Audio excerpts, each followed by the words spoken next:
الله يبارك فيكم جزاكم الله خيرا. بسم الله والحمد لله والصلاة والسلام على رسول الله وعلى آله وصحبه ومن والاه ثم أما بعد. To proceed, so today inshallah we will start Al-Waraqaat and hopefully we'll finish by tomorrow at 3 p.m. We have limited time, so I'm sorry if I don't encourage as much questions as I should. Because we will have to go over so maybe we will make the questions at the end of the talk. But if you want to interrupt me for disambiguation, I use this word quite often, meaning, I said something that is ambiguous and you just need it deciphered, explained. Then interrupt me. Then do interrupt me if you need disambiguation. But otherwise, let's defer the questions until the end. So, Kitab Al-Waraqaat is a short manual on Usul al-Fiqh. Kitab Al-Waraqaat, the book of Al-Waraqaat, is a very short manual on Usul al-Fiqh by Imam al-Haramayn, Abdul Malik ibn Abdullah ibn Yusuf ibn Muhammad al-Juwayni. Imam al-Haramayn, meaning the Imam of the two Harams, in Mecca and in Medina. And just for the sisters. Okay.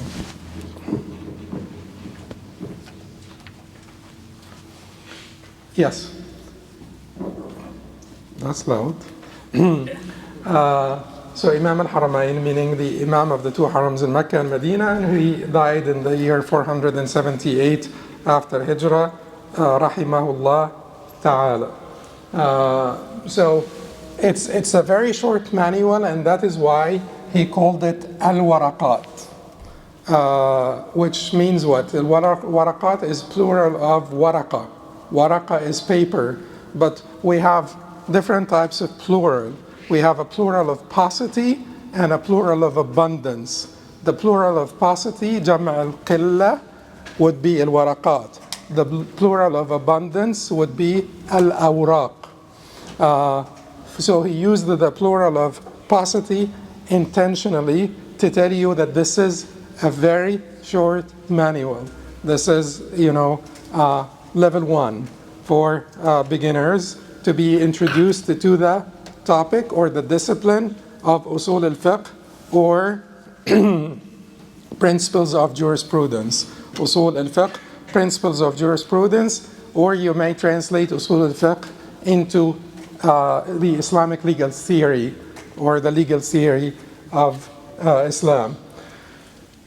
I have, because I am Hanbali, so I have at the bottom in the footnotes a hashia, marginalia, that was added to the book of Al-Waraqaat by the muhaqqiq of the book, who also happened to be a Hanbali, Sheikh Mutlaq al-Jasir, a contemporary Sheikh.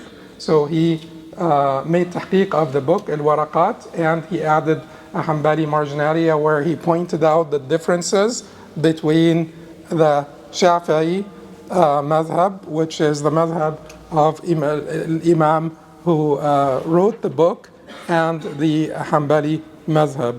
Usul al-Fiqh in general, there are two different types or two different approaches to Usul al-Fiqh. There is the so-called the approach of al-Mutakallimin and the approach of the Fuqaha. So the approach of the Mutakallimin, basically the Mutakallimin would be speculative theologians, and the approach of the Fuqaha or the jurists, the Malikis and Shafi'is and Hanbalis follow the approach of the Mutakallimin, which doesn't have to do basically with theology or speculative theology per se, but it just means that they basically approach the issue from the principles and then basically branch out from the principles into the applications, whereas the Fuqaha, they approach it the other way around. So the Fuqaha, they collect the different legal positions in the madhab and abstract from them an asl or a principle. the mutakallimun take the principle, regardless or, without consideration to the applications in the madhab. They go from the principle into the branches. So this is a book that was written according to the approach of the mutakallimin. And then later there had come scholars who combined between the two approaches. And certainly each approach has its own benefits, or has its own advantages and disadvantages. But this is the approach of the Malikis, Shafi'is, and Hanbalis to the study of Usul al-Fiqh, or fundamentals of jurisprudence, or principles of jurisprudence. How do you move this up? Which one? Like, Did you move the page? yeah. Press select on the right. Sorry. Two fingers? Oh, okay, good. Thank you. So, Bismillah ar-Rahman ar-Rahim, Alhamdulillahi Rabbil Alameen, wa sallallahu ala Sayyidina Muhammad wa alihi wa sahbihi ajma'in. قال الشيخ الإمام العالم أبو المعالي عبد الملك ابن عبد الله ابن يوسف الجويني رحمه الله قال هذه ورقات. These titles are, added to the book. So between the brackets, they're added to the book. But the Sheikh رحمه الله said هذه ورقات تشتمل على فصول من أصول الفقه وذلك مؤلف من جزئين مفردين فالأصل ما بني عليه غيره والفرع ما يبنى على غيره والفقه معرفة الأحكام الشرعية التي طريقها الاجتهاد.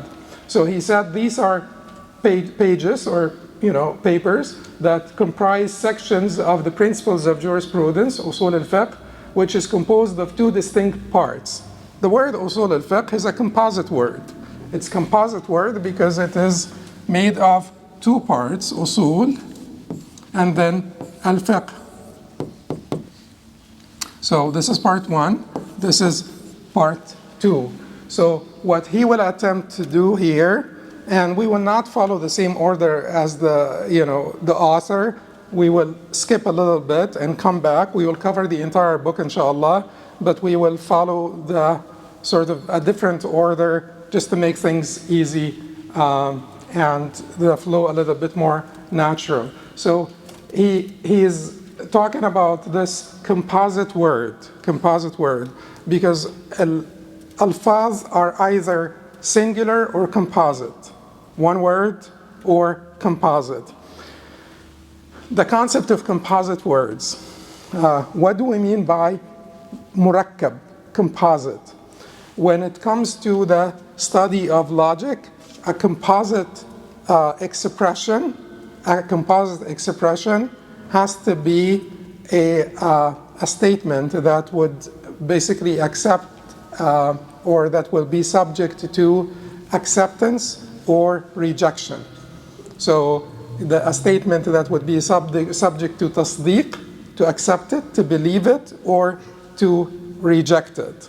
That is what composite means in the discipline of logic. But the discipline of logic has two main divisions. Has the tasdeeqat and the tasawurat. Tasawurat, conceptualization, tasdeeqat, assertions. Under tasawurat, composite could be, when we talk about dalalat al-alfaz, composite could be like this also. This is considered singular, not composite, in the section of tasdeeqat, which means assertions. Because you can't, when I say usul al-fiqh, can you say to me you're lying? No. So, I am standing. Can you say to me you're lying? Yes. If I am sitting, then you can say to me you're lying, you're not standing. So, but when you say usul al-fiqh, this is not subject to acceptance and rejection, to believe it or disbelieve it. Therefore, it is considered singular. as far as tasdiqat or assertions are concerned. But when it comes to tasawwurat, part of tasawwurat that we discuss is dalalat al-alfaz, or the implications of words. When you say ghulam Zayd, this is the example that they often use. Zayd's boy or Zayd's servant. Is this composite or singular? This is singular here, because when I say Ghulam Zayd, Zayd's boy, you can't tell me you're lying. Lying about what? But here, under tasawwurat, is this composite or singular? If I use this as a proper name, like if I say Abdullah, Abdullah, the servant of Allah, if I use this as a proper name, then it is singular, even though it is composed of two words, because I am using it as a proper name. But if I use it as a description, Abdullah, God's servant, then it's composite.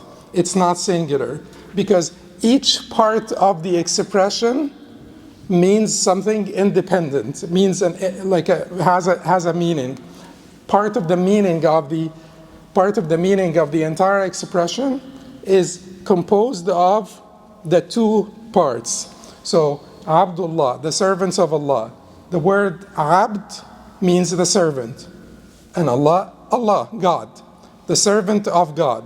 So each part of the expression contributes to the meaning of the entire expression. The meaning of the entire expression. Usul al-Fiqh, each part of the expression contributes to the meaning or not?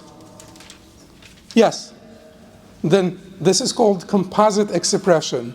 When you have a composite expression, you need to define each part of the expression, and then you give a definition for the expression itself as a laqab, or as like a singular entity, So let us then define usul. So he said, mu'allaf min juz'ayn, that usul al-fiqh is composed, it's a composite expression composed of two distinct parts. Mu'allaf min juz'ayn. So usul and fiqh. Usul would be foundations. Plural of the singular of this would be al-asl, or a foundation. And asl is that upon which other matters are built, which the antonym of this is al-fara, that which is built upon something else. So you have asl and fara. You have the foundation and the branch.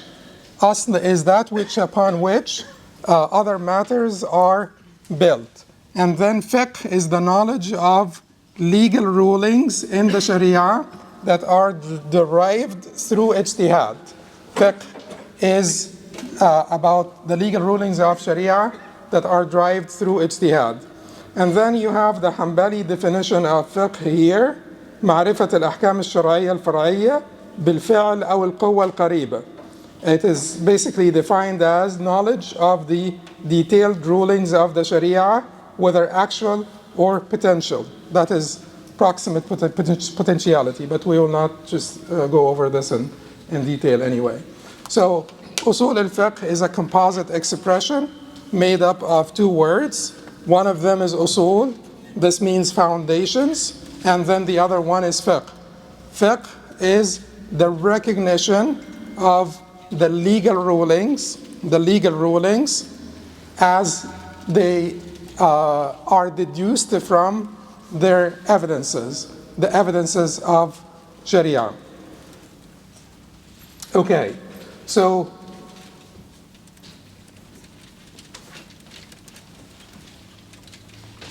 then Imam al-Juwayni moved from defining usul, foundations, and fiqh, recognition of legal rulings, to talking about al-ahkam al-shar'iyya. So we will skip over this and come back to it a little bit later. And we will now go over his definition of ilm and fiqh, and then his definition of usul al-fiqh, because eventually he will define usul al-fiqh as a title, not a composite expression of two parts. He defined it as a composite expression of two parts because he defined the first part, usul, and the second part. But what is usul al-fiqh? He will come to that definition. First, he will talk about the difference between fiqh and ilm and dhann and shak. He says, وَالْفِقْهُ أَخَصُّ مِنَ الْعِلْمِ. Fiqh is more specific than knowledge. وَالْعِلْمُ مَعْرِفَةُ الْمَعْلُومِ عَلَى مَا هُوَ بِهِ. Knowledge is recognizing something as it truly is. Knowledge is recognizing something as it truly is. But it doesn't say something. معرفة المعلوم, recognizing the known. Ma'lum is known, and ilm is knowledge.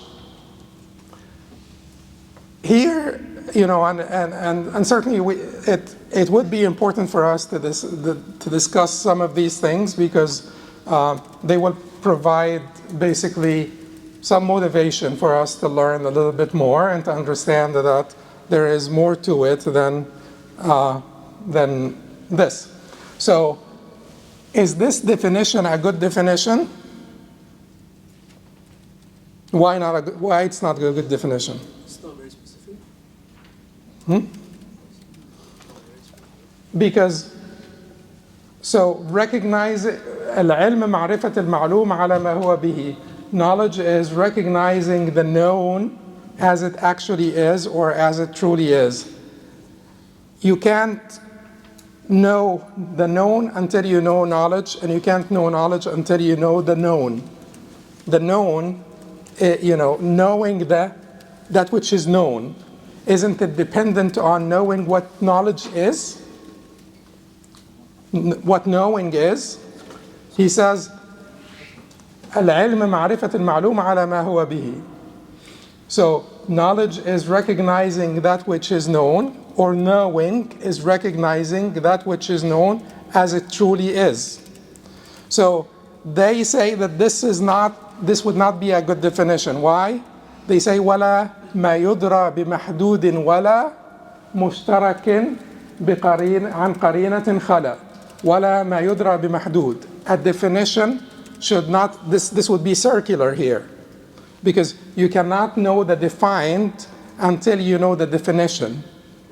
And the definition, and you cannot know the definition until you know the defined. Isn't that true? So if you say that al-ilm ma'rifat al-ma'lum, knowing is the recognition of that which is known. You can't know one until you know the other, which will result in circularity. So in the Hanbalis, they defined this as a quality by which something is distinguished with definitive and accurate discernment. A quality by which something is distinguished with definitive and accurate discernment. And Sheikh al-Imam Sadiq Hassan Khan, he had basically mentioned 11 or 12 different definitions of knowledge, and he chose the definition that was provided by Imam al-Shawkani, which basically pertains to inkishaf haqiqat al-shay, so this disclosing of the reality of something, for something to have its reality as it is in the external reality, sort of extramental reality, to discover its reality, that is knowledge. So, but this definition also is a good definition. It is a quality by which something is distinguished with definitive and accurate discernment. So this is a good definition for ilm or knowledge. He says then, وَالْجَهْلَ تَصَوُّرُ الشَّيْءِ عَلَى خِلَافِ مَا هُوَ بِهِ. Ignorance is perceiving something contrary to reality. And then he will discuss the different types of ilm, different types of ilm. And he says, العلم الضروري ما لم يقع عن نظر واستدلال. Immediate, self-evident knowledge, which is العلم الضروري, is knowledge that is acquired without reasoning or inference, without reflection. كالعلم الواقع بإحدى الحواس الخمس التي هي السمع والبصر والشم والذوق واللمس أو التواتر. Examples include sensory perception through hearing, sight, smell, taste, or touch, as well as mass-transmitted reports, tawatur or mass-transmitted reports. And then he will say that the other type of knowledge is al-ilm al-muktasab.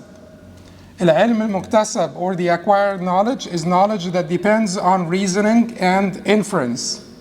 فهو الموقوف على النظر والاستدلال. والنظر هو الفكر في حال المنظور فيه. Reasoning, which is نظر, is reflection on the subject. والاستدلال طلب الدليل. And inference or استدلال is seeking the evidence. والدليل هو المرشد إلى المطلوب لأنه علامة عليه. Evidence or دليل is that which guides to the intended conclusion, serving as a signpost.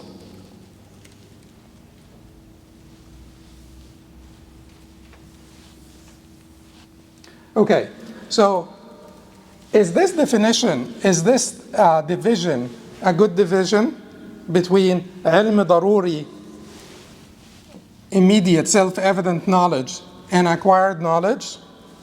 علم ضروري, let's go over علم الضروري.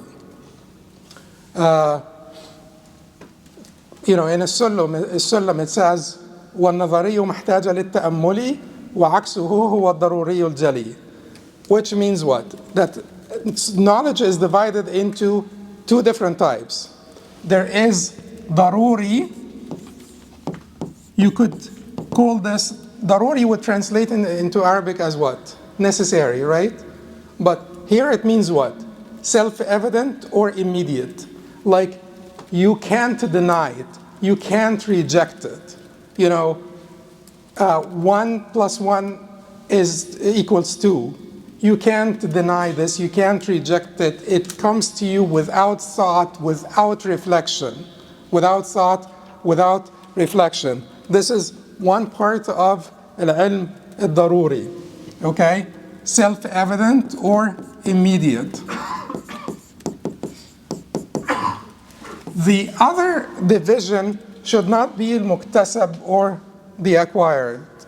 It is better to be called al-nazari, which is the counterpart of al-daruri. This would mean inferential. Inferential knowledge. This is knowledge that requires reflection, requires ta'ammul, requires thought. Like, mathematical problems that are not like 1 + 1. So, what is 20 times 75? So it will require some reflection, okay? So this is inferential knowledge. So you have the immediate knowledge, that's the self-evident. What are the types of self-evident knowledge? So self-evident knowledge would be the 1 + 1 equals 2 that we mentioned. It would be also the a priori knowledge. A priori knowledge such as the whole is bigger than the part, or the part of something is smaller than the whole. The part is smaller than the whole is bigger than the part. Also the law of, the different laws, non-contradiction, excluded middle, all of these things are a priori knowledge that are part of the immediate knowledge. And then the presence of China, is this immediate or inferential?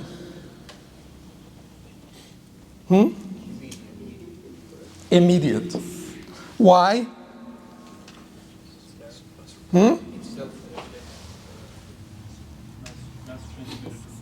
Yes, tawatur, mass transmitted reports. This came to you through mass transmitted reports. You can't push it away.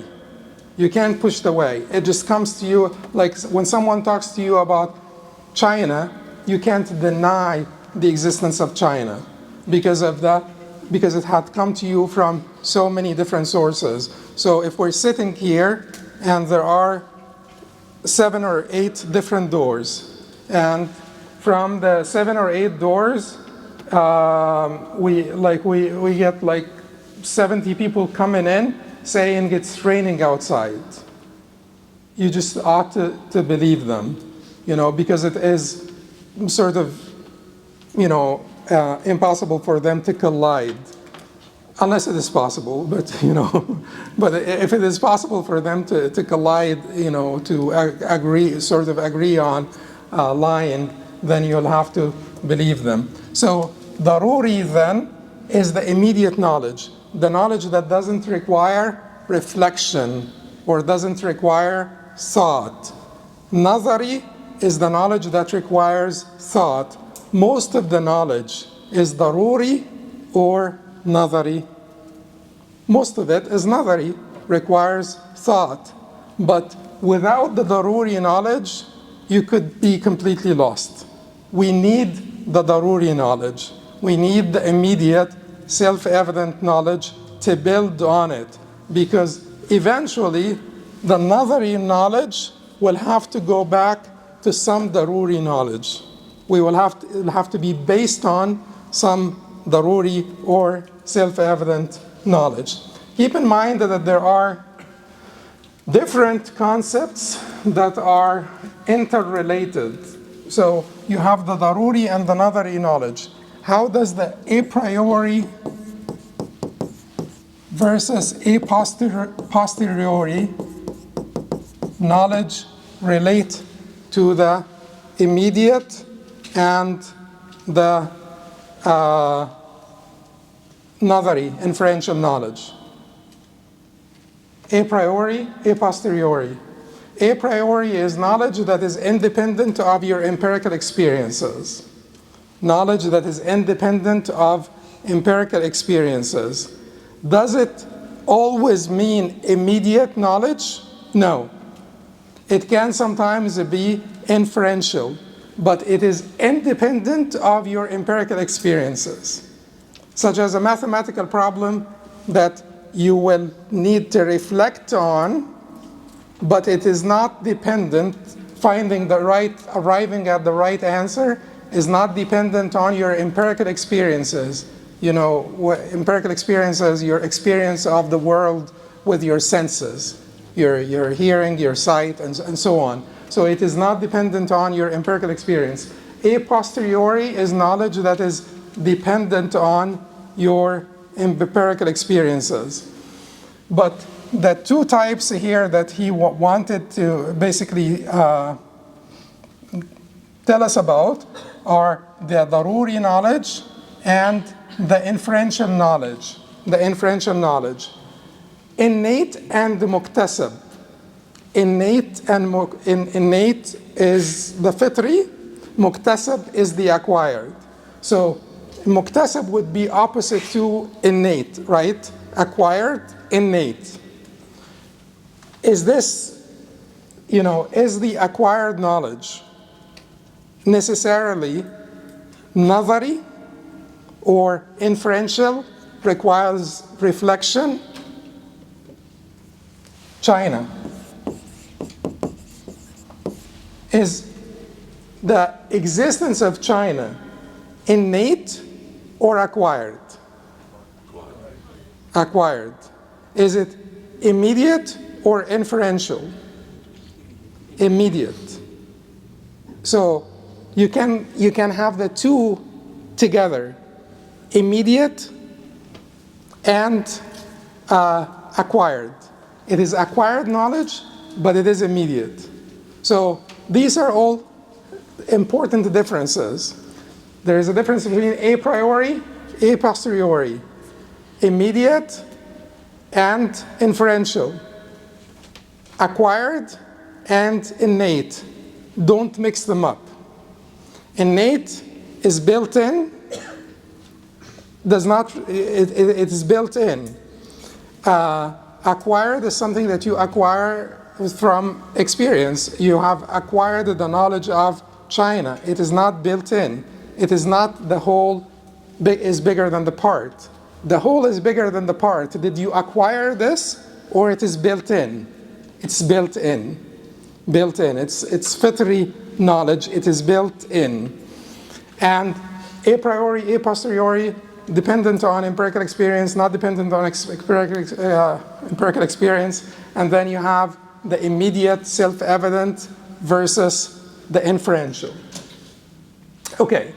Then he will say, وَالظَّنُّ تَجْوِيزُ أَمْرَيْنِ أَحَدُهُمَا أَظْهَرْ مِنَ الْآخَرِ. Dhann is assumption. Dhann is assumption. He will say that dhann is when there are two possibilities, with one being more likely. وَالشَّكِّ تَجْوِيزُ أَمْرَيْنِ لَا مَزِيَّةَ لِأَحَدِهِمَا عَلَى الْآخَرِ.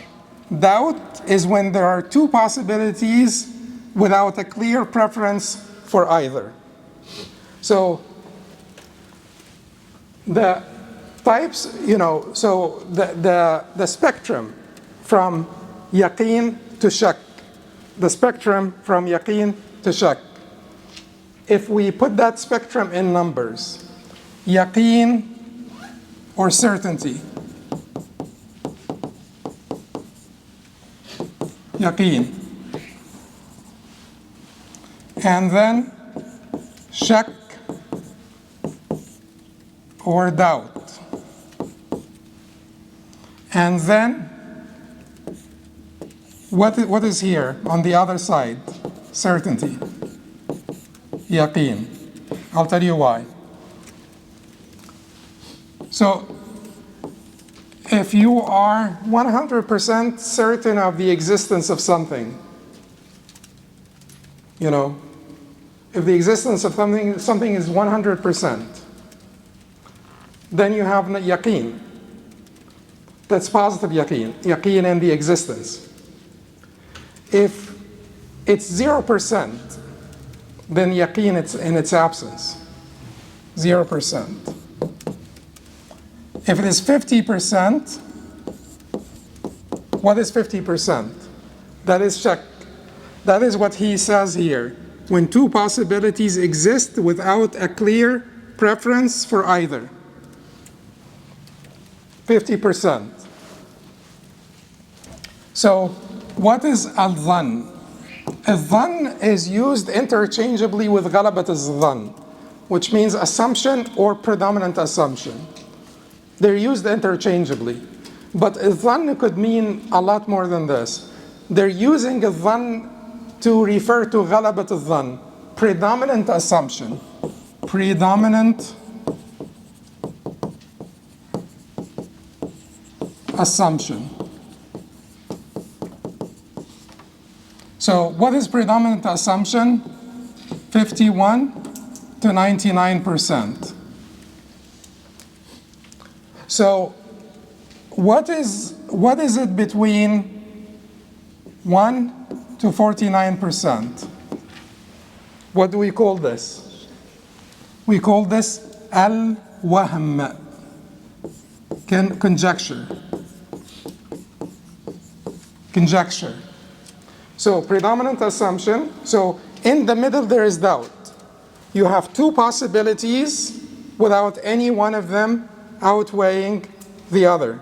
Two possibilities without any one of them outweighing the others. And next to a shak, below a shak, you have conjecture or wahm, 1 to 49%. Above a shak, you have a dhann or predominant assumption, 51 to 99%.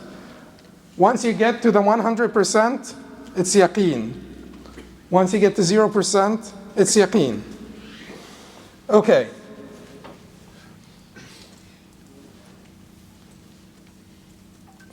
Then he comes back to define Usul-ul-Fiqh. That's why we skipped the chapter on al-ahkam because we needed to define usul al-fiqh. We need to talk a little bit about usul al-fiqh as a laqab. So he says, وعلم أصول الفقه طرقه على سبيل الإجمال وكيفية الاستدلال بها.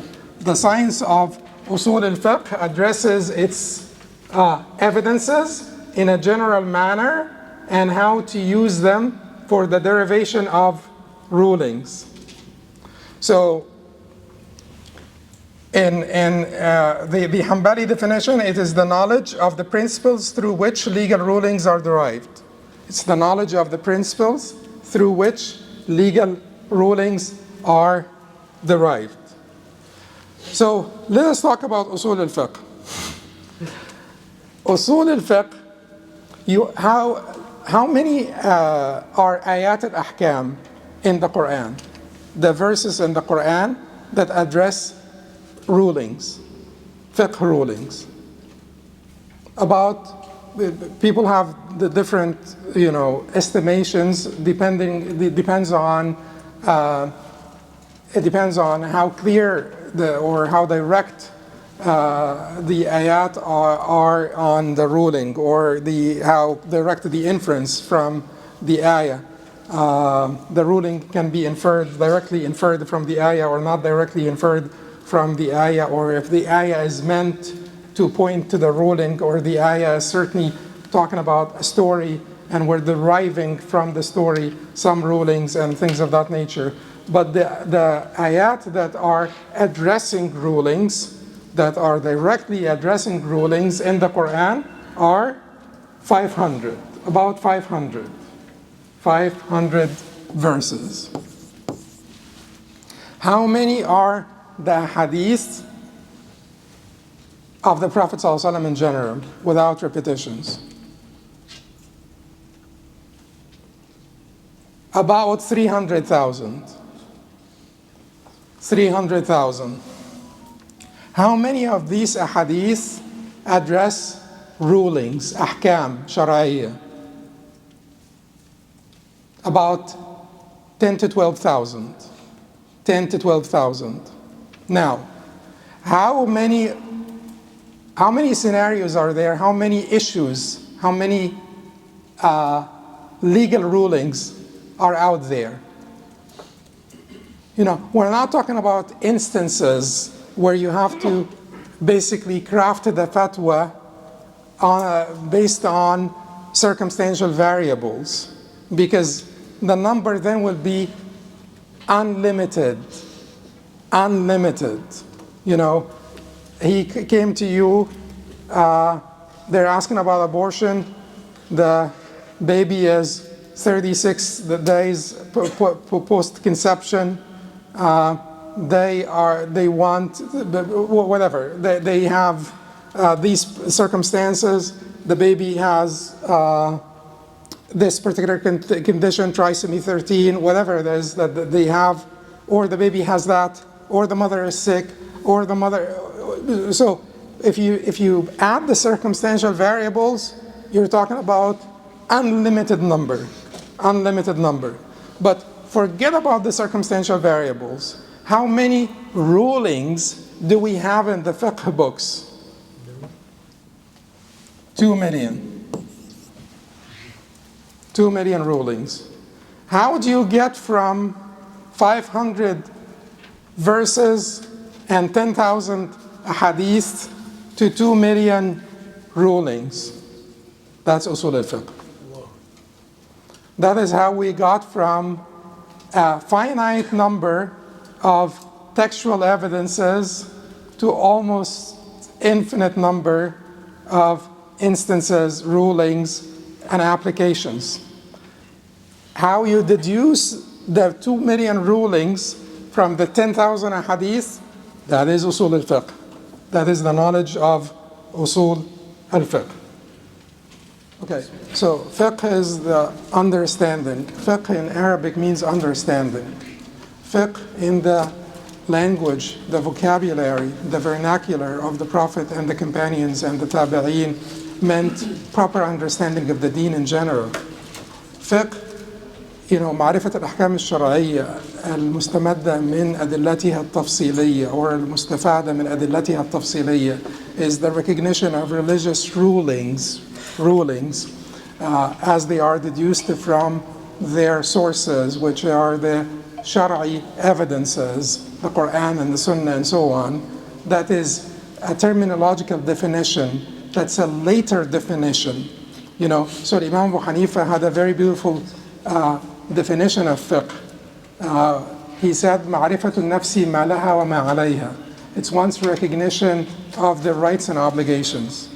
One's recognition, the person's recognition of their obligations and the right. معرفة النفس ما لها وما عليها. So fiqh to the Prophet ﷺ, to the companions, meant proper understanding of the deen. In the language, it means understanding in general. Deen or not deen, just means understanding. In the language, the vocabulary of the Prophet and the companions in the first generation, it meant proper understanding of the deen. So proper understanding of aqidah is fiqh. Proper understanding of suluk is fiqh. Proper understanding of rulings is fiqh. But then it became specific to the الأحكام العملية, practical rulings, معرفة الأحكام العملية, which is the practical rulings, basically the actions of the exterior, not necessarily the actions of the interior. So they don't talk about mahabba and al-khawf and al-raja in the books of fiqh, the love, hope, and fear of God in the books of fiqh.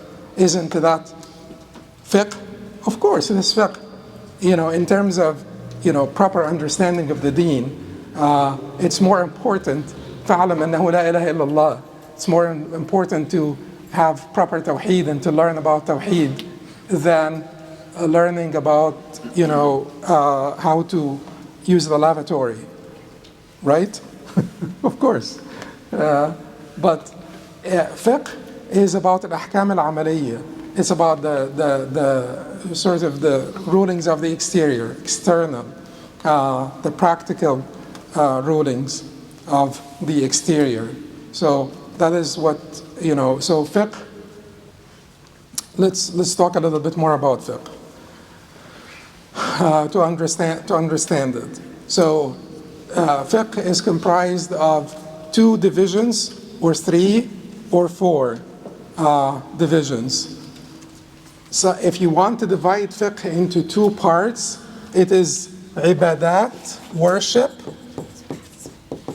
and muamalat, interactions. So fiqh came to regulate your relationship with Allah, the Creator, and the creation, right? Is there anything beyond this? There's nothing beyond the Creator and the creation. To regulate your relationship with the Creator, it's called what? Ibadat. What is your relationship with the Creator? You're the abd of Allah. So, ibadatullah, to worship Allah properly. So, to know how to worship Allah properly, to regulate that area, and muamalat, interactions. And then you divide al-muamalat into sub-branches. One of them would be financial transactions, sales and loans and things of that nature. One of them is family laws. That is fiqh al-ahwal al-shakhsiyya, family laws. One of them is al-qada' wal-hudud wal-jinayat, judiciary, legal punishments, al-jinayat, and so on and so forth.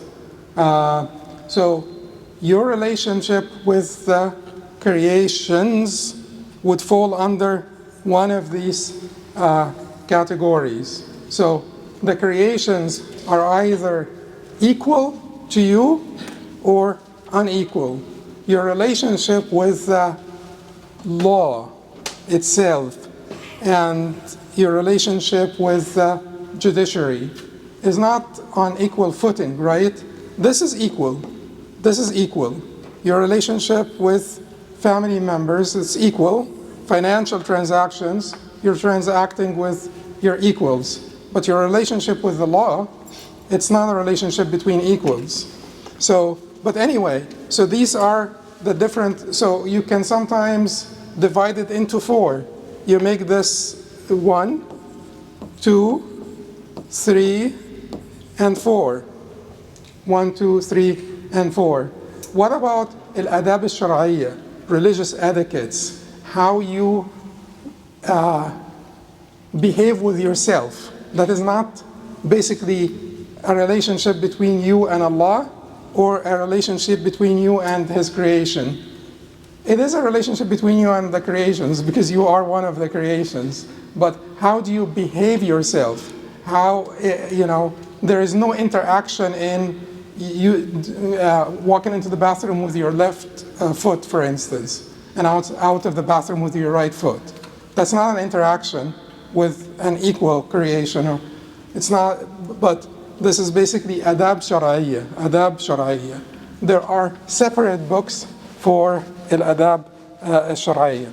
But that is basically fiqh, and it is about rulings. It's about rulings, and it's about regulating your relationship with the Creator and the creation. And your relationship with the creation varies, whether it's family, whether it's, And then, certainly, we can say, where is jihad? Where is international relations? All of this can be put under, the fiqh of al-mu'amalat. You could squeeze this under the fiqh of al-mu'amalat. But anyway, so in fiqh, the bottom line in fiqh is to know what? To know the ruling, the legal value, or the ruling is basically to ascribe a legal value to every human action. Ascribe a legal value to every human action. Is that possible? Yes, it is possible. That's what fiqh is about. Fiqh is about ascribing a legal value, and I will talk to you now about what legal value is, to every human action. So now you're texting. What's the legal value? Whatever you're doing. I mean, you may not be texting. You may be looking up the Al-Waraqaat or something.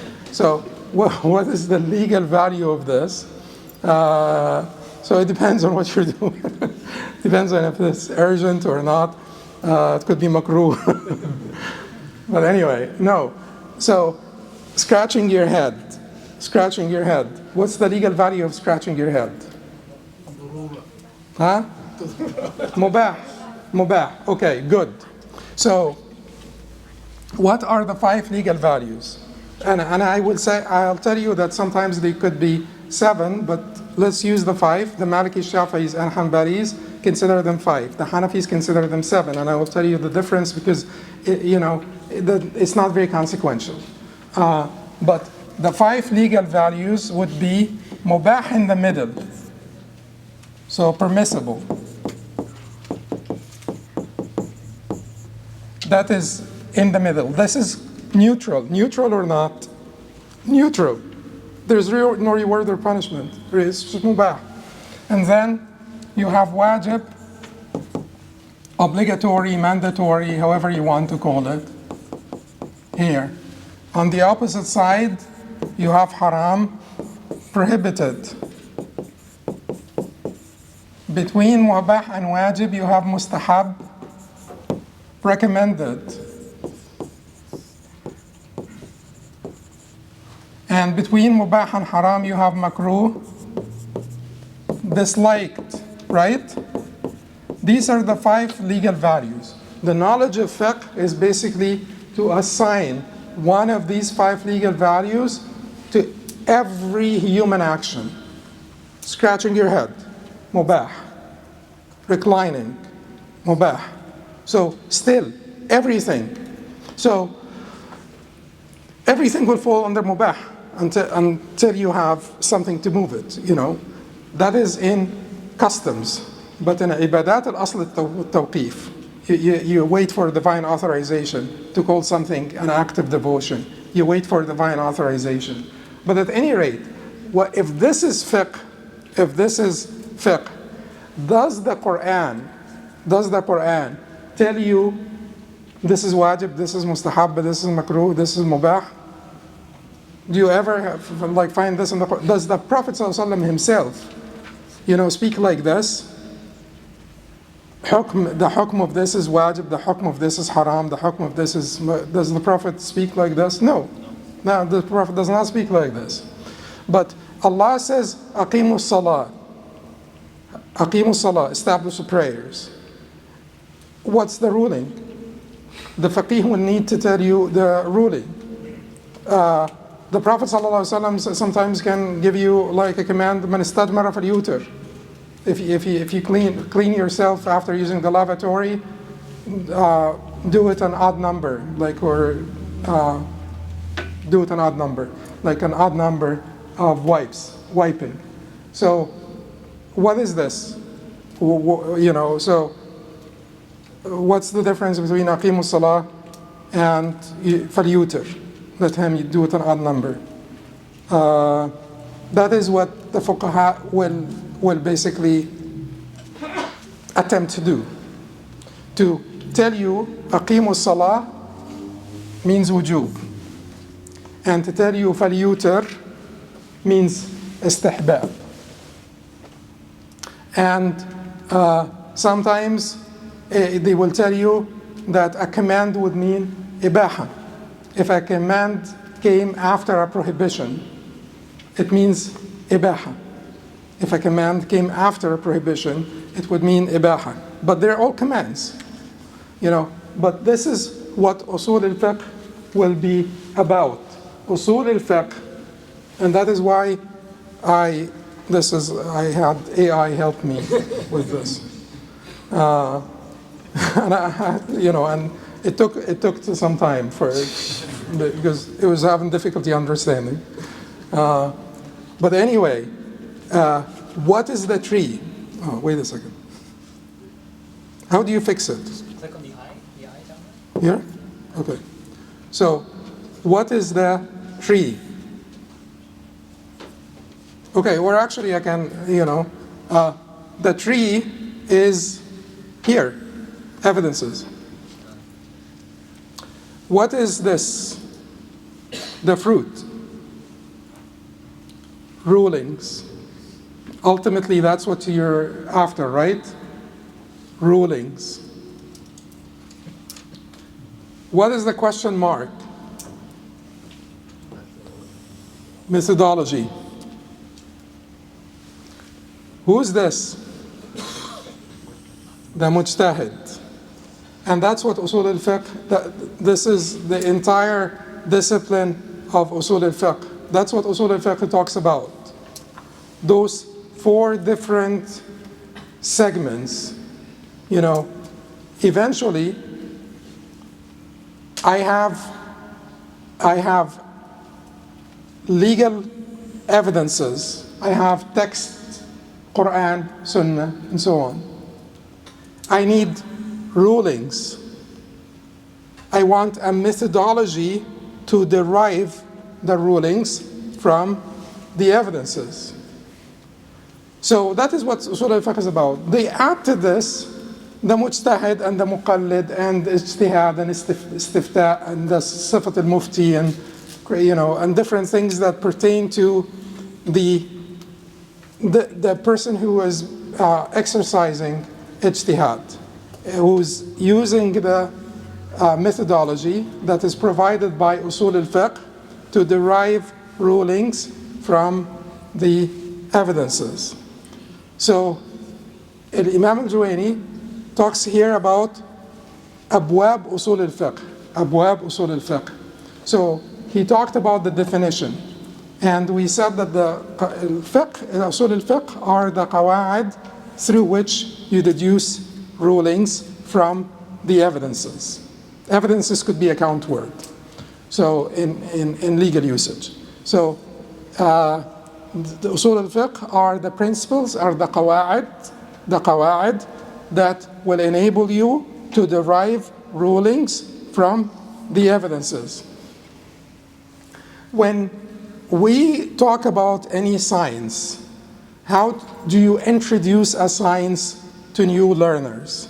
They say إن مبادئ كل علم 10 أو كل فن 10 الحد والموضوع ثم الثمرة نسبته ونسبة وفضله والواضع والاسم الاستمداد وحكم الشارع مسائل والبعض بالبعض اكتفى ومن درى الجميع حاز الشرف.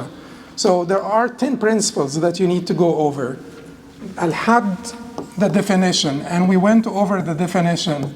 We went over the definition basically of usul, and fiqh, usul foundations, fiqh, معرفة الأحكام الشرعية العملية المستمدة من أدلتها التفصيلية. And we went over the definition of usul al-fiqh together, the principles through which you derive rulings from the legal evidences.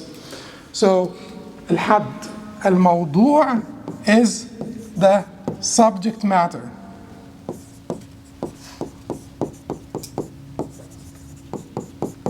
Subject matter.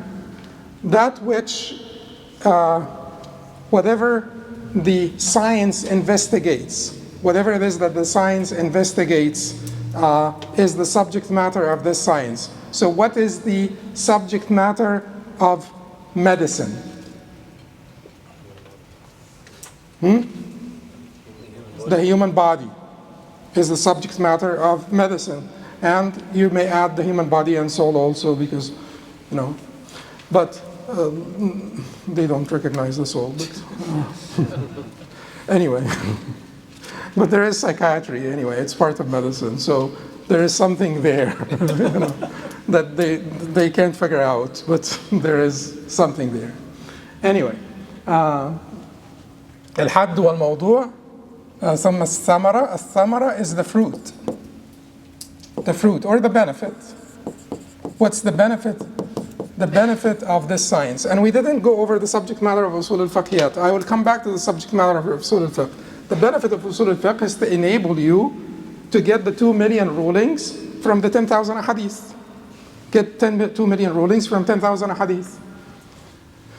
Nisbatuhu, or nisbatuhu is the relationship between this science and the other sciences.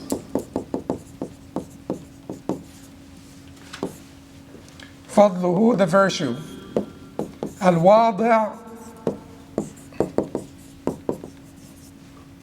Al-Wadi', who's the Wadi' of Usul al-Fiqh, or who's the founder?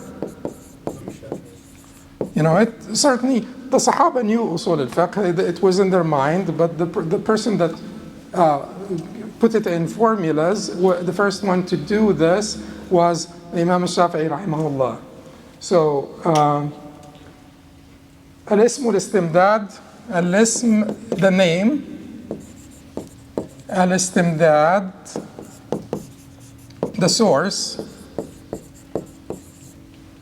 and the source basically is the language and logic.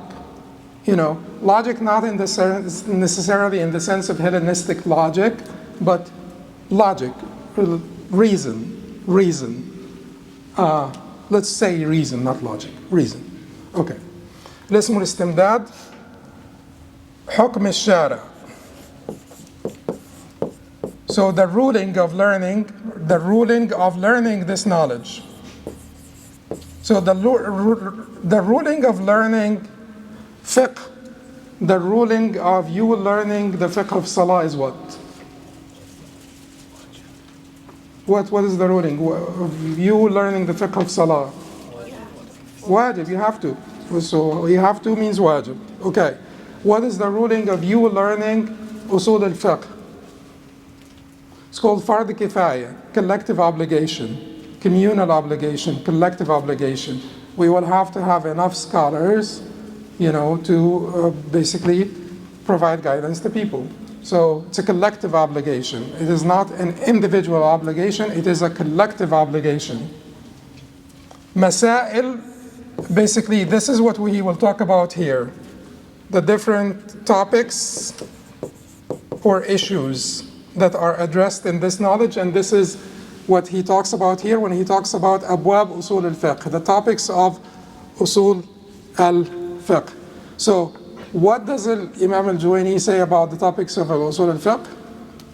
He says, وَأَبْوَابُ أُصُولِ الْفِقْهِ are أقسام الكلام, types of speech, الأمر والنهي, commands and prohibitions, العام والخاص, the general and specific, المجمل المبين والمجمل والمبين والظاهر والمؤول, the ambiguous, مجمل, المبين, clear or explained, the ظاهر, the apparent, the مؤول, the reinterpreted. الأفعال, actions of the law conveyor. والناسخ والمنسوخ, abrogating and abrogated. الإجماع, consensus. الأخبار, reports. القياس, analogy. الحظر والإباحة, prohibition and permission. ترتيب الأدلة, hierarchy of evidences. صفة المفتي والمستفتي, the qualities of the mufti and the mustafti.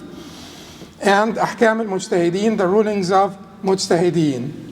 It's too much, but how do you make sense of them given that we have these 4 different divisions?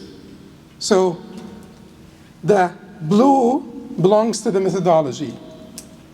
The brown belongs to the evidences. Hadr wal ibaha belongs to the rulings. And the purple belongs to the mujtahid. So all of these are under, types of speech, commands and prohibitions, general and specific, ambiguous and clear and apparent and so on. This is all about, dalalat al-alfaz, the implications of words, and it is about the methodology. In order for you to have a proper methodology, you have to know the implications of the different words or different expressions, the implication of a command, the implication of a nahi, the am and the khas, the mutlaq and the muqayyad. The am and khas would be the general and specific, the mutlaq, which is the absolute or unqualified, and the muqayyad, which is the qualified. And then al-af'al, the actions of the Prophet sallallahu alaihi wasallam, al-nasukh al-mansukh, al-ijma', al-akhbar, al-qiyas, tartib al-adilla. All of this are about the legal evidences. Al-ijma' is a legal evidence, right? It's one of the, al-adilla al-shar'iyya al-kulliyya. It's one of the universal legal evidences. Al-akhbar, that is basically what? The textual reports. Al-qiyas, analogy. One of the adilla of al-shara is qiyas or not? Analogy is one of the adilla of al-shara. And then tartib al-adilla, the hierarchy of evidences. Which one which one is more authoritative? So is the Quran more authoritative or the qiyas? Things like that. And then this is all about the mufti and the mustafti and ahkam al-mujtahideen. So this is about this portion of usul al-fiqh. It's about ijtihad and the person who's exercising this sort of deduction, the act of deduction or deriving rulings from the legal evidences. So the fruitful tree is primarily the Quran and the Sunnah.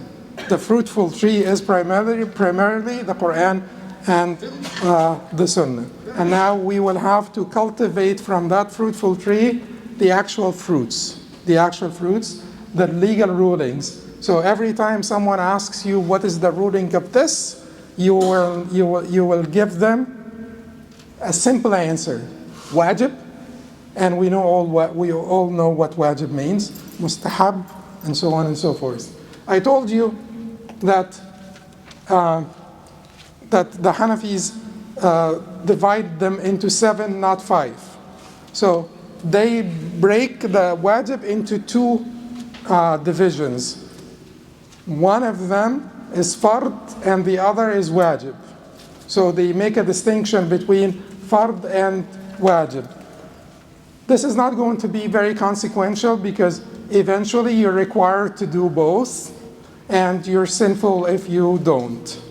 So, but it will make a difference when you deny or reject the fard versus rejecting or denying a wajib and things like that. And then when it comes to haram, they divide it into haram and makruh karaha tahrimiyya. So makruh tahriman, not tanzihan, makruh tahriman. So prohibitively disliked, I guess how you translate it, prohibitively disliked. One thing that we have not talked about yet, which is mawdu' or the subject matter of the science of Usul al-Fiqh. What is the subject from all of what we have discussed now? What is the subject matter of Usul al-Fiqh? What does it investigate? Like the human body is the subject matter of medicine, the science of medicine. What does Usul al-Fiqh investigate? Islam. Huh? Islam? Yeah, well, everything, you could, yeah. Quran and Sunnah. So, some people said the subject matter of Usul al-Fiqh are the al-ahkam al-shar'iyya, the legal rulings, because ultimately that's what it's all about. I want to figure out how to derive legal rulings. Some people said no, absolutely not. The subject matter is al-adilla al-shar'iyya, the legal evidences. So that would be the Quran and the Sunnah and Ijma' and so on and Qiyas. That would be the subject matter because that's what I'm examining. I'm examining, the Quran and Sunnah. I'm investigating how to derive rulings from the Quran and Sunnah. So what I am investigating, what I'm looking into is the al-adilla shar'iyya, the legal evidences from which I will derive the rulings. Some people say, why are you fighting over this? The subject matter of Usul al-Fiqh is both al-adilla shar'iyya and al-ahkam al-shar'iyya. It is both the legal evidences and legal rulings because I will be discussing the legal rulings in detail. I will be discussing the different types of legal rulings. I will be discussing, the different, everything that pertains to legal rulings and their types and so on and so forth. So I am investigating the legal rulings and the legal evidences. So subject matter of Usul al-Fiqh is these two. Rulings and evidences. Rulings and evidences.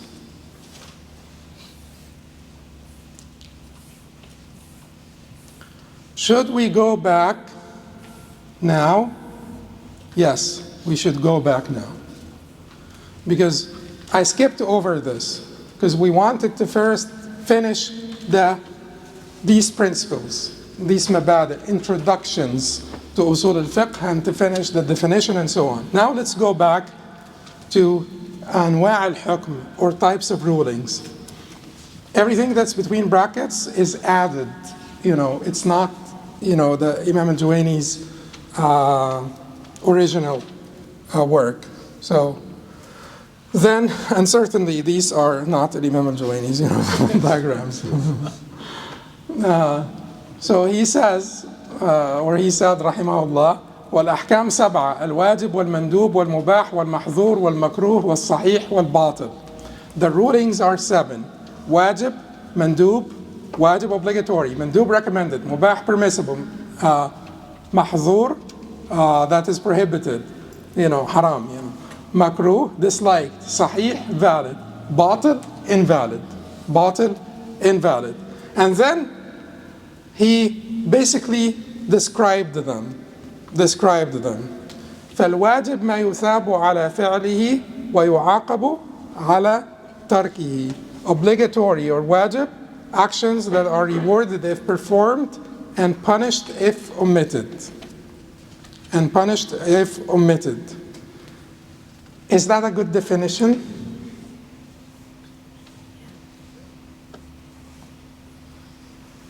No. Why? It's a good definition. It's a good definition. It's a good definition according to us. But is it a good definition according to Hellenistic logic? No, it's not a good definition according to Hellenistic logic. And certainly our scholars have been affected a lot by Hellenistic logic. But in Hellenistic logic, they say, didn't we say, وَلَا مَا يُدْرَى بِمَحْدُودٍ وَلَا مُشْتَرَكٍ عَنْ قَرِينَةٍ خَلَا وَعِنْدَهُمْ مِنْ جُمْلَةِ الْمَرْدُودِ أَنْ تَدْخُلَ الْأَحْكَامُ فِي الْحُدُودِ وَعِنْدَهُم مِنْ جُمْلَةِ الْمَرْدُودِ أَنْ تَدْخُلَ الْأَحْكَامُ فِي الْحُدُودِ. What does this? So وَلَا مَا يَدْخُلْ, when we were defining ilm, and he said مَعْرِفَةَ الْمَعْلُومِ, to know the known, we said that this is circular, because وَلَا مَا يُدْرَى بِمَحْدُودِ, a good definition cannot be basically contingent upon knowing the defined, because you cannot know the ma'loom until you know ilm, and you cannot know ilm until you know ma'loom, so that would be circular.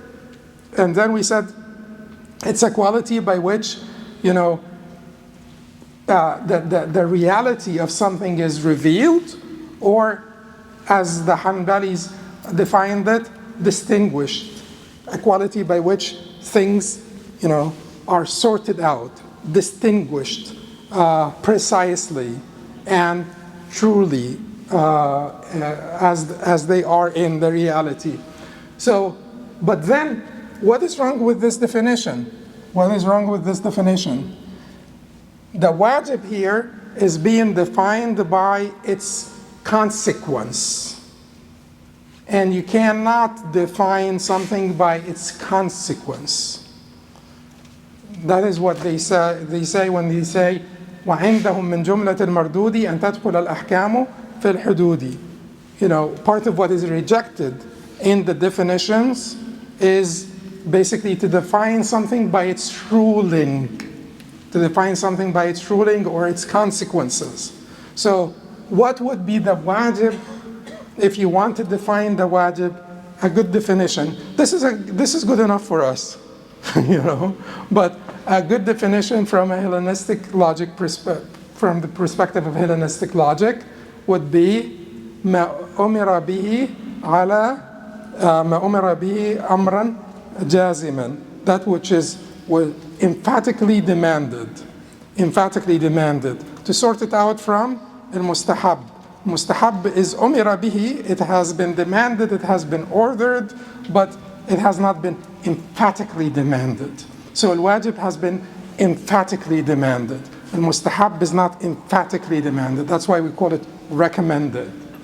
Okay, so we have the wajib, we have the mandub, and he said, وَالْمَنْدُوب مَا يُثَابُ عَلَى فِعْلِهِ وَلَا يُعَاقَبْ عَلَى تَرْكِهِ. He is using the same way of defining here. So recommended mandub, actions rewarded if performed, but not punishable if omitted. And if you want to remember this, that's more useful for you to remember than the Hellenistically correct definition. But if you want to remember this, that's better. So obligatory, actions rewarded if performed and punishable if omitted. Recommended, actions rewarded if performed but not punishable if omitted. So mustahab, you get reward if you do it. The 4 rak'ahs before dhuhr, you get rewarded if you do it. If you don't get punished. Permissible, mubah, actions neither rewarded nor punished regardless of performance. But, the scholars, they don't have mubahat in their lives. Why? Because they always have a proper intention. They go to sleep and intend to go to sleep so that they wake up to pray tahajjud, or they wake up for Salat al-Fajr, or they wake up to study or something. So they eat and they يَتَقَوَّوْنَ بِهِ عَلَى الْعِبَادَةِ. They have an intention that I'm doing this, to have enough energy, to basically go about my business and provide for my family and worship God and all of that. So then prohibited, mahzur, actions rewarded if avoided and punishable if committed. Then disliked, makruh, actions rewarded if avoided but not punishable if committed. So this category of makruh here, if you eat up while standing, although there's disagreement, but the majority would say it's makruh to eat up while standing. So if you sit down to eat with the intention, so certainly because you want to comply with the recommendation of the Prophet ﷺ, or the discouragement, from eating while standing, then you get rewarded. But what if you eat while standing? You get punished? No, you don't get punished. Same applies to drinking while standing. So then the Imam said, وَالصَّحِيحْ مَا يَتَعَلَّقْ بِهِ النُّفُوذ وَيُعْتَدْ بِهِ. Valid, so he said these are 7. He said that al-ahkam are 7. That is not a good division. May Allah, bestow mercy on him and be pleased with him. But, that's not really the best division of the ahkam. So he said valid, actions considered effective and valid, I guess. Counted. If effective and counted. And then invalid, batil, actions not considered effective or counted. So, or consequential. Effective and consequential. Okay. So that is the valid and the invalid, the sahih and the batil. So if you pray without wudu, is your salah sahih or batil? Your salah is batil. If you pray and fulfill the arkan of the salah and the shurut of the salah, but you pray quickly and you don't do a good job and you don't do the sunan of the salah and all of that stuff, is your salah sahih or batil? Sahih. Why? Because you fulfilled what?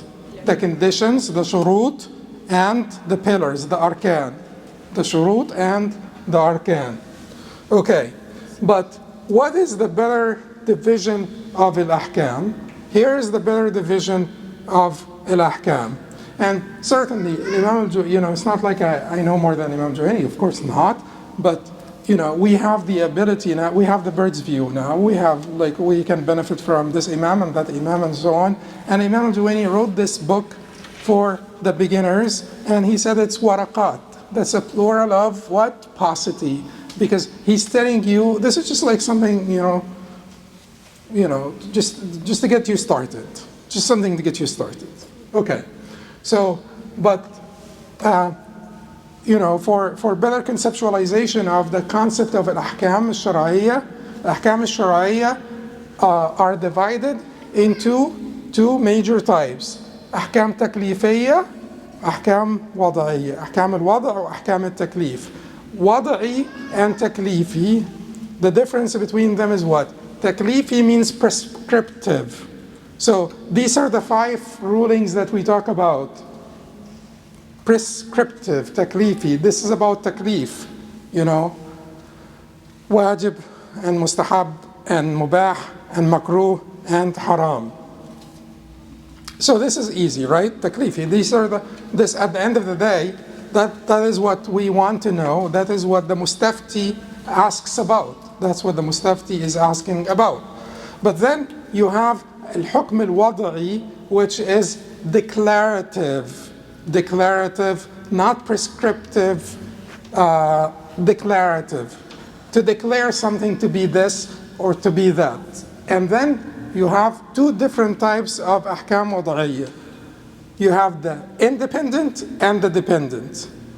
The independent ahkam wada'iyya are the cause, the illah.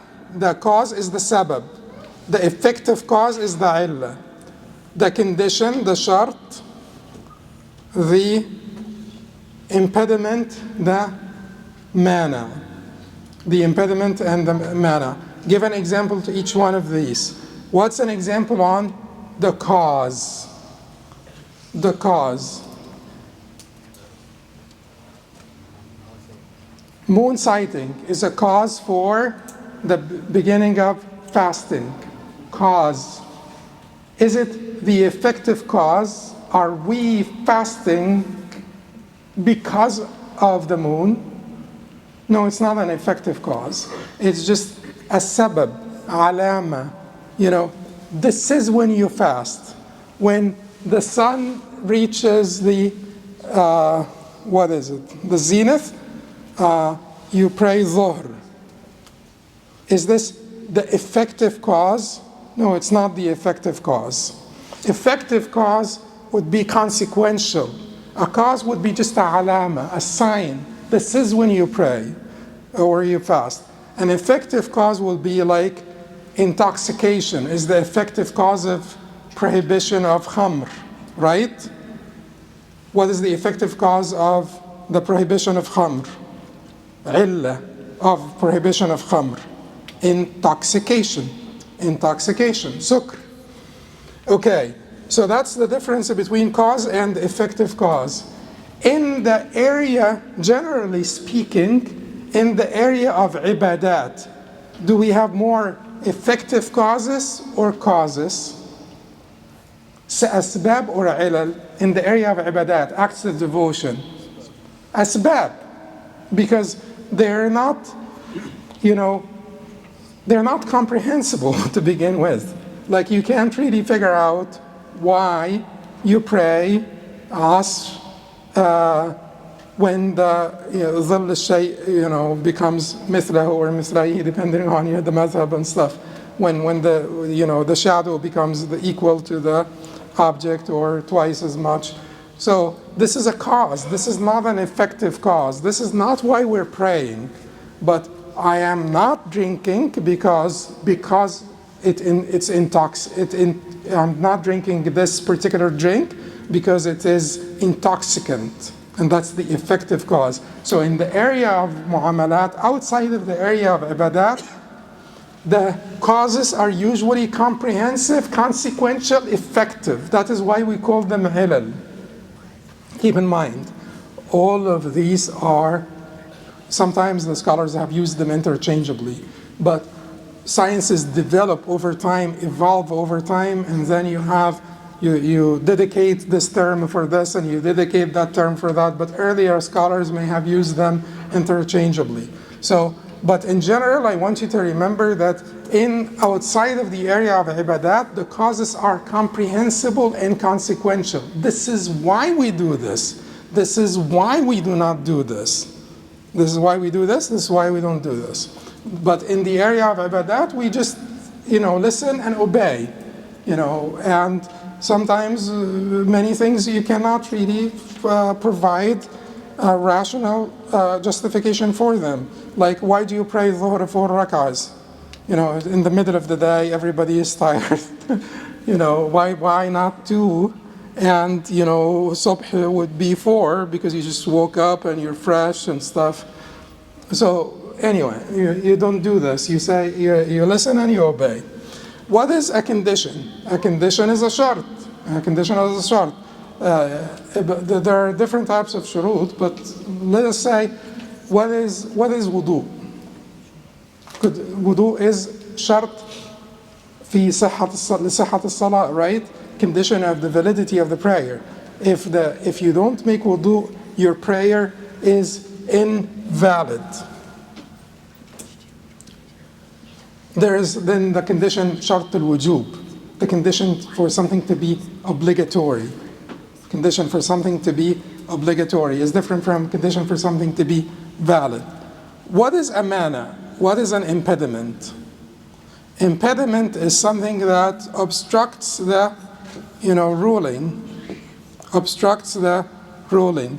So the common example is qatl, murder. It will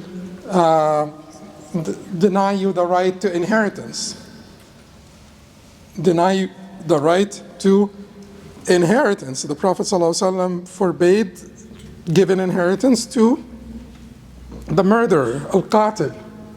So then, so we have the sabab, we have the illa, we have the shart, we have the mana. These are independent. And then you have the dependent wada'i, declarative rulings. Valid, invalid, validity, sihha. Invalidity, fasad, or invalid would be fasid. Firmness, azima, azima. Dispensation, rukhsa. Performance, ada. Makeup, qada. Repetition, i'ada, i'ada. So if you pray on time, that's performance. If you miss it and you make up, that is makeup. If you have to repeat an action, that is i'ada. Dispensation would be rukhsa. Firmness would be azima. So, and we said valid and invalid. Valid would be effective and consequential. Invalid would be ineffective and non-consequential.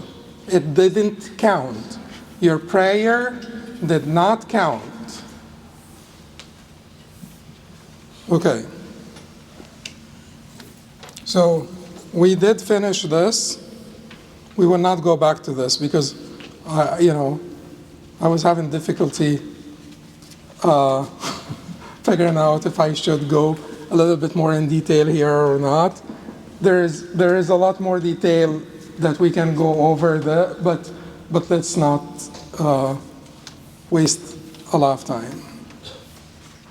Bismillah, alhamdulillah, salatu wassalamu ala rasulillah wa ala alihi wa sahbihi wa man wala.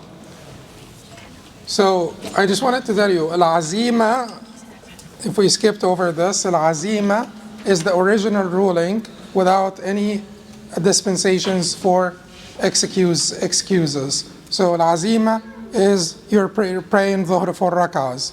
Rukhsa is to pray dhuhr 2 rak'ahs because you're traveling. And all of the original rulings are called the azima. Until they are lightened for an excuse, then that becomes a rukhsa or a dispensation. That's the difference between al-azima and al-rukhsa. Now we will go over aqsam al-kalam, the types of speech. Aqsam al-kalam, or the types of speech. Imam rahimahullah said, فَأَقَلُّ مَا يَتَرَكَّبْ مِنْهُ الْكَلَامِ اسْمَانِ أو اسم وفعل أو فعل وحرف أو اسم وحرف. The speech is composed of at least 2 nouns, a noun and a verb and a particle, a noun and a particle. Why did I make these in black and these in brown?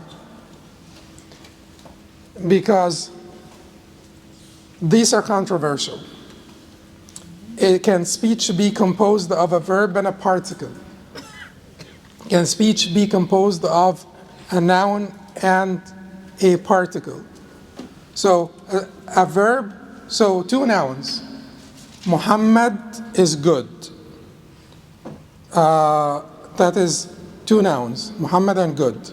The copula in the middle is not in Arabic. Muhammad tayyib. So Muhammad tayyib. Muhammad qama. Muhammad stood up. That is a noun and a verb. Is this basically jumla mufida?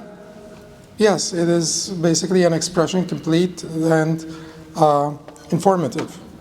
So, but what about a verb and a particle? What does he mean by a verb and a particle? Like if we say, lam yaqum, he did not stand up. Lam yaqum. If I say to you, lam yaqum, is this informative? In a particular context, it is informative. Because if you know that we're referring to someone in particular, but here we are lam yaqum huwa, because there is a dhamir here that is not apparent, but it means he did not stand up. So they say that This is not true. And when you say, Ya Muhammad, or Ya Umar, anything. This is a particle and a noun. Is this sufficient? No, because they consider this to be in place of a verb. Ad'uka, or ad'u. I call upon you. I demand you to come.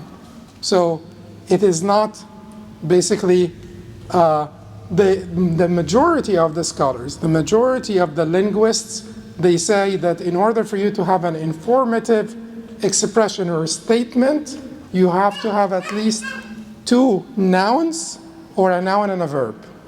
Two nouns. Muhammad Tayyib. Muhammad is good. Two nouns.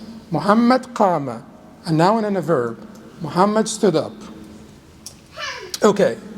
Now, so this is the least that you need for a jumla mufida or informative statement. And then he said, وَالْكَلَامُ يَنْقَسِمُ إِلَى أَمْرٍ وَنَهْيٍ وَخَبَرٍ وَاسْتِخْبَارٍ وَيَنْقَسِمُ أَيْضًا إِلَى تَمَنٍ وَعَرْضٍ وَقَسَمٍ. So speech is divided into command, prohibition, statement, question, wish, and also to wish, offer, and oath. So this division of speech is divided into command, prohibition, statement, question, and so on and so forth. Here is a better division. Here is a better division. Al-kalam is divided into khabar and insha. Khabar is informative, it's a statement, informative statement. Insha is performative. So insha, which is performative, could be a command, a prohibition, offering, urging, wishing, inquiry. Statement or khabar may be a nominal sentence, jumla ismiyya, or a verbal sentence, jumla fi'liyya. What is subject to affirmation or negation? This or this? Subject to affirmation or negation, to believe it or disbelieve it. This, khabar, informative. This is not subject to believe it or disbelieve it. This is not an assertion. This is basically performative speech. I am commanding you, stand up. Can you tell me you're lying? No. Don't stand up. If I tell you stand up, can you tell me you're lying? If I tell you I wish you stood up, can you tell me you're lying? No, you're lying in the sense of whether I wish or not. But won't you stand up? Or something like this. ليتك قمت, or something like this. لعلك قمت, or ليتك قمت. So it's offering, urging, wishing, inquiry. So anyway, speech is either informative or performative. Khabar or insha. Khabar, you can believe it or disbelieve it. Insha, command, prohibition, offering, urging, wishing, inquiry. These are not subject to believing them or disbelieving them. So that is the division of speech. Then he said, وَمِنْ وَجْهٍ آخَرٍ يَنْقَسِمُ إِلَى حَقِيقَةٍ وَمَجَازٍ. From another perspective, speech is divided into literal, حقيقة, figurative, مجاز. فالحقيقة ما بقي في الاستعمال على موضوعه وقيل ما استعمل فيما اصطلح عليه من المخاطبة والمجاز ما تجوز عن موضوعه. So the حقيقة is that which remains in usage according to its original designation, or as some say, that which is used according to the convention of communication. The majaz is that which departs from its original designation. The majaz is that which departs from its original designation. I saw a lion on the minbar. Did you see a lion on the minbar, or you saw a brave khatib? You saw a brave khatib. That is what they call majaz. That's what they call majaz. I don't subscribe to all of this, by the way. That's a different story. It's like a big story. But there is something called contextual language theory. Contextual language theory that doesn't recognize the division between haqiqah of majaz, and basically says that within the context, there is no other way to understand it. That there is no original designation. In order for you to say there is an original designation, you will have to go back in time to figure out what the word was originally used for, then what it was, the substitute or the alternative usages of the word. But forget about all of this. Just remember this. Forget about my little distraction here. So haqiqah and majaz. Keep in mind that the people who believe in contextual language theory, they don't deny haqiqah and majaz as awarid alfaz, not awarid ma'ani. Qualities sort of expressions, not meanings. But anyway, don't get distracted, don't get confused. So haqiqah is the original usage, majaz is the alternative usage. I saw a lion, I saw a water dragon this morning. That is haqiqah. But if you say I saw a lion, or I saw a lion in the zoo, then people will understand that you actually saw the animal called asad. So, but I saw a lion on the minbar. People understand that this would mean is majaz. It means a brave khatib. Okay, so the Sheikh said, وَالْحَقِيقَةِ إِمَّا لُغَوِيَّةً وَإِمَّا شَرْعِيَّةً وَإِمَّا عُرْفِيَّةً. So the haqiqah, the types of literal usage or haqiqi usage are linguistic, legal, customary. Linguistic, legal, customary. So linguistic, haqiqi. So asad, for the lion. Legal, shar'i, haqiqah. There is haqiqah shar'iyya, and then haqiqah lughawiyya, and haqiqah urfiyya. Haqiqah shar'iyya, haqiqah lughawiyya, haqiqah urfiyya. And which one do we give precedence to?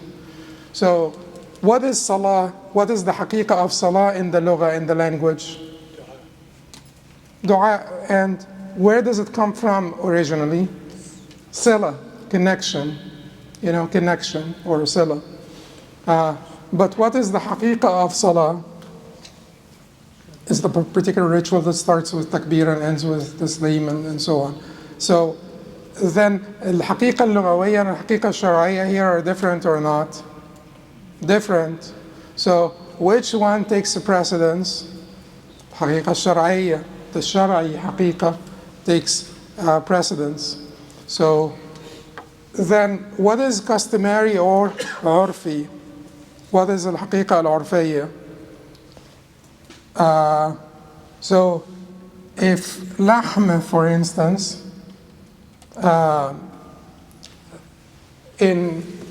so lahm, does it apply to fish in the language or not? Samak, fish. Lahm, meat. Samak, fish. So can you call samak lahm? The Quran says yes. But in the customary usage, people don't call samak lahm, right? So here, if someone says, I will never eat lahm, and then they ate samak, will you say that they violated their oath or not? They didn't violate their oath, because people's expressions should be used within the customary usage of the words. So we should understand people's expressions based on the customary usage of the words. But this is also a controversial issue. I'm not going to get into that controversy. But I wanted to tell you that there are different types of حقيقة. لغوية, شرعية, عرفية. لغوية is how the word is used in the language.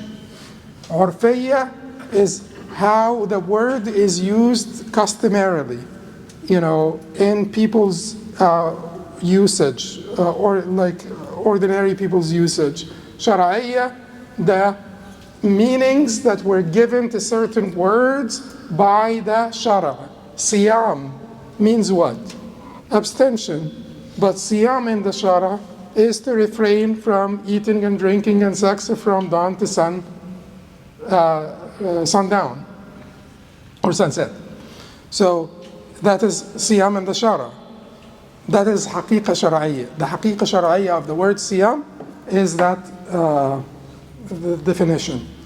Anyway, then we have المجاز إما أن يكون بزيادة أو نقصان أو نقل أو استعارة. This is not going to be very important, so we will just read it. So, المجاز, figurative usage, can occur through addition, omission, transference, or metaphor. فالمجاز بالزيادة مثل قوله تعالى ليس كمثله شيء. مجاز through addition, as in the verse,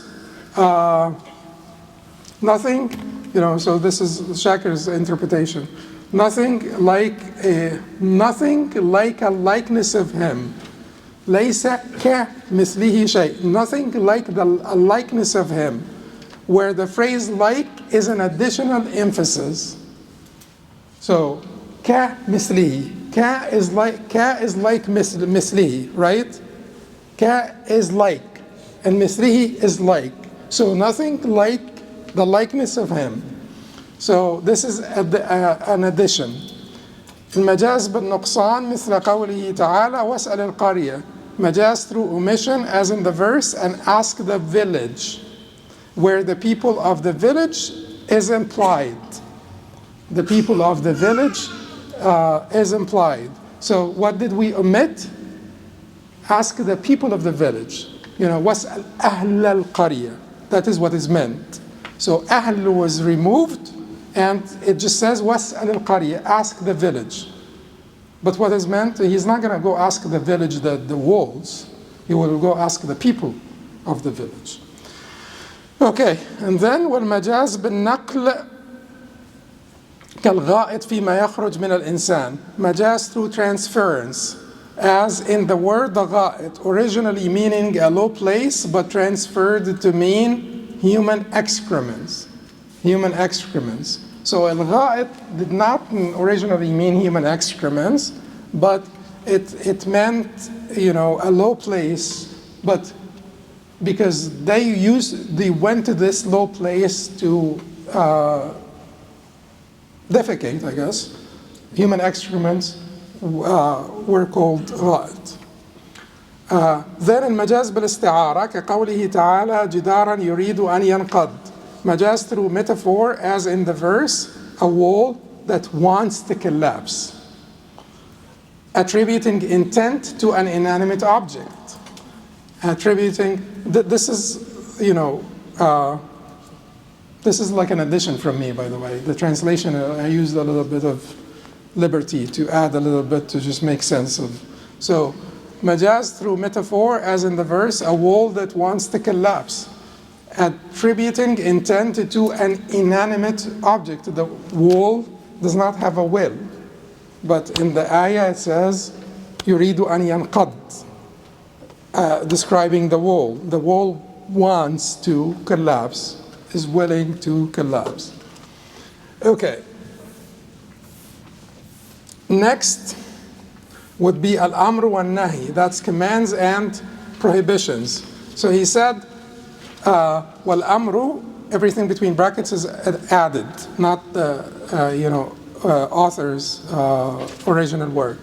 والأمر استدعاء الفعل بالقول ممن هو دونه على سبيل الوجوب وصيغته افعل. The definition of command. A command is a verbal request for an action directed to a subordinate. Man huwa dunahu, subordinate, indicating obligation. Indicating obligation. وصيغته افعل. Its form is the imperative verb do. افعل. افعل, do. Okay. So that is a command. And then وهي عند الإطلاق والتجرد عن القرينة عند الإطلاق والتجرد عن القرينة تحمل عليه إلا ما دل الدليل على أن المراد منه الندب أو الإباحة. So this form indicates a command unless evidence suggests that recommendation, nadb, or permissibility, ibaha, is intended. Of course, when your father tells you, bring me water from the fridge, bring me water from the fridge, and you go and sit down and finish your video game, are you disobedient or not? Yes. Disobedient. Because bring me water from the fridge is an emphatic demand. You know, it's an order. It is a command. If you do not comply, you are disobedient. So when Allah says, do this, and you don't do it, then certainly you are deserving of dispraise and punishment. So command means ظاهر الأمر الوجوب ما لم يصرفه صارف وظاهر النهي التحريم ما لم يصرفه صارف. صارف means something to a qarina or an indication that wujub is not intended. A qarina or indication that wujub is not intended. So didn't we talk earlier about eating while sitting or standing? The prohibition of eating while standing or drinking while standing. So how come we're saying that it is makruh and not haram? Because the Prophet, yes. Because we saw him drinking standing up. Correct. So that is the sarf. That is the indication that will basically, that is the indication that suggests that the prohibition is for karaha, not tahrim, or that the command is for recommendation, not obligation. So without a qarina, a command will mean obligation, and a prohibition will mean hadr or tahrim. A command will mean wujub, a prohibition will mean hadr or tahrim. ولا تقتضي التكرار على الصحيح إلا ما دل الدليل على قصد التكرار. A command does not imply repetition unless there is evidence indicating repetition. I actually should have added according to the correct position, because there is ala sahih here. I didn't translate this, ala sahih. So when he says ala sahih, he's meaning what? That there is a disagreement. That there is a disagreement. When he says ala sahih, that means that there is another position, but he is supporting this one. So, وَلَا تَقْتَضِي التِّكْرَارِ, a command does not imply repetition. عَلَى الصَّحِيح, according to the correct position. إِلَّا مَا دَلَّ الدَّلِيلَ عَلَى قَصْدِ التِّكْرَارِ, unless there is evidence indicating repetition. This is one of the differences here with the Hanbali madhab.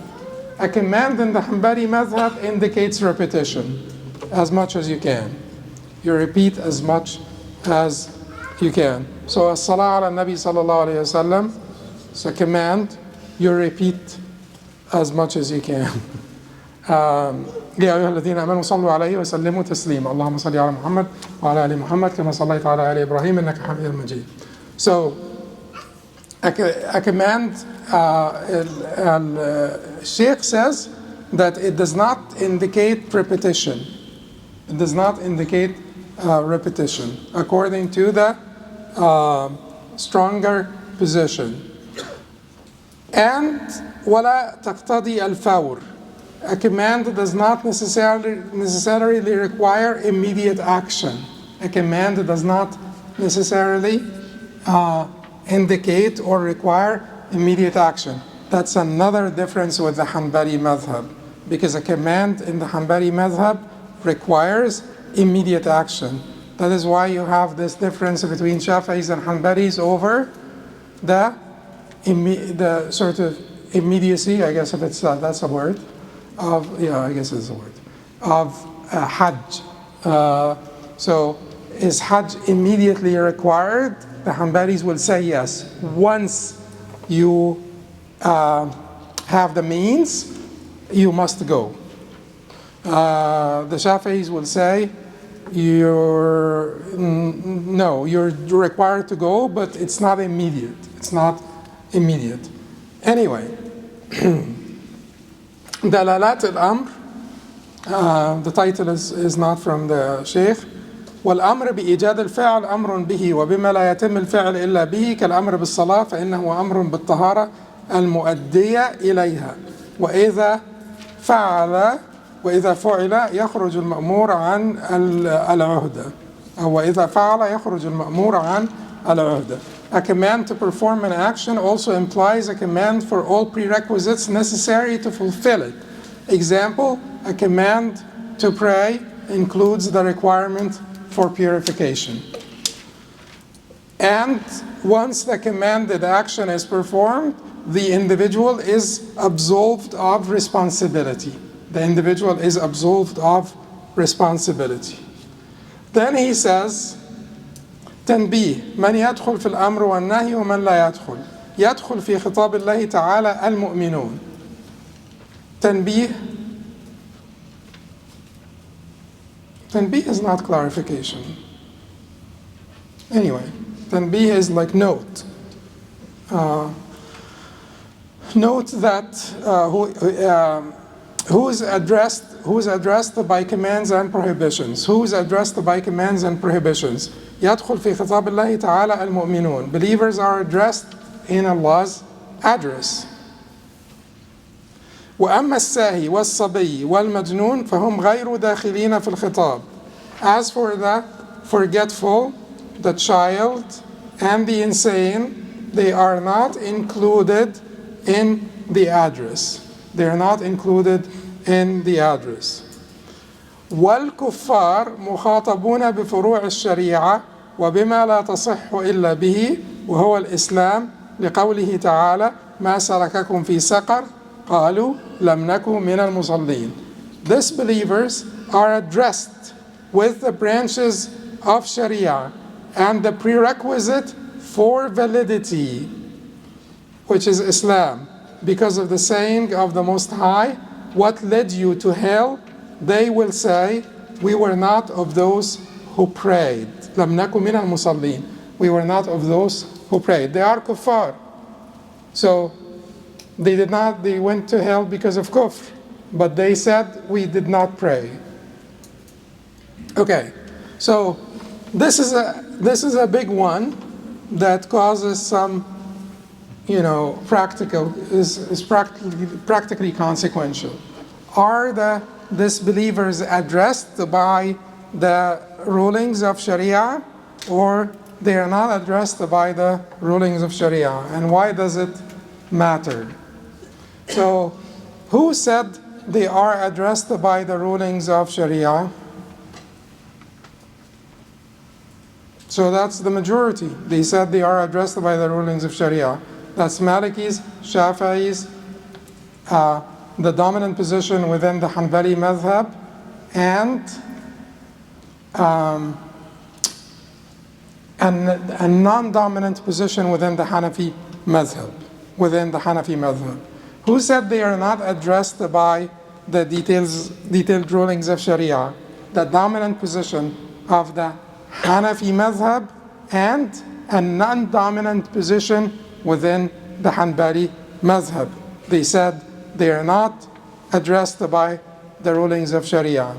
How is that consequential? Practically consequential. Because you know the controversy over transactions here in America, sorry, not here in America, but transactions outside of the lands of Islam, and whether